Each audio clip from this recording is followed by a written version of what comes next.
அண்ணாமலை வந்து செருப்பே போட முடியாத சூழ்நிலை தான் வரும். அப்படியே தான் இருக்கட்டும் ஒரு கால். இதெல்லாம் வந்து பைத்தியக்காரத்தானே இது. இந்த படிக்காதவன் அந்த ஆள் படித்த முட்டாள்.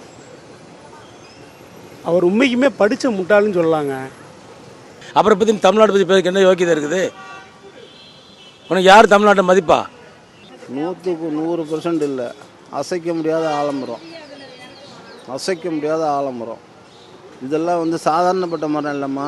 திராவிட முன்னேற்ற கழகம் வந்து அடிப்படை. செருப்பு போடவே மாட்டார் வாழ்நாளில். ஏன்னா அவருக்கு செருப்பு போட வேண்டிய அவசியமே இல்லை. ஏதாவது ஒரு பதவி கிடைக்குமான்ட்டு, அதனால் அவருக்கு அவசியமே இல்லை. மக்களோட மக்களாக வந்து நின்றா தானே செருப்பு தேவைப்படுது. சினிமாவை இது அரசியல் பண்ண வந்திருக்காங்கனாக்க அரசியல் மாதிரி நடக்கணும். இவர் வந்து காந்தியவாதி மாதிரி பேசுகிறாரு. அதெல்லாம் வந்து இந்த தேவையில்லாத விஷயம். இல்லை செருப்பு போட மாட்டேன்னு சொல்லி செருப்பு போட இதே வராது, அவருக்கு எப்பவுமே வராது.